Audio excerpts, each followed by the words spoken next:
Bonjour, je m'appelle Fabienne Camara, je suis professeure de fitness sur la Côte d'Azur et coach sportif. Donc aujourd'hui, on va aborder un problème essentiel, la rétention d'eau.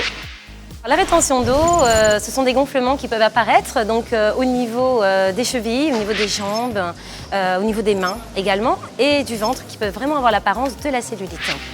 Donc ne pas confondre avec l'œdème qui peut vraiment avoir des causes médicales. Et on va faire le tour un petit peu des idées reçues autour de la rétention d'eau.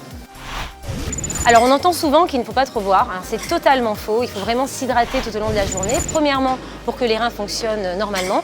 Alors vous pouvez boire évidemment de l'eau, de la tisane, éventuellement des soupes. Par contre évitez quand même les jus de fruits et les sodas. Il ne faut pas manger salé, c'est vrai. Le sel et les aliments salés sont quand même un facteur de risque, effectivement. Il faut manger sucré, eh bien c'est faux. Les montées d'insuline vont favoriser votre rétention d'eau. Peut-on manger gras? Eh bien c'est faux, effectivement ça serait super sympa si on pouvait le faire. Par contre, moi, je vais plutôt vous conseiller les huiles d'origine végétale et les fruits secs qui vont au contraire vous apporter des éléments essentiels comme les oméga 3. On peut également privilégier les sources de protéines. Dans les sources de protéines, vous avez également les protéines végétales. Donc axez plutôt là-dessus pour les sèches et pour les pertes de poids. Si vous mangez de toute façon beaucoup, vous allez manger gras, vous allez manger salé, vous allez manger sucré et effectivement ça va favoriser l'installation des graisses et de la rétention d'eau.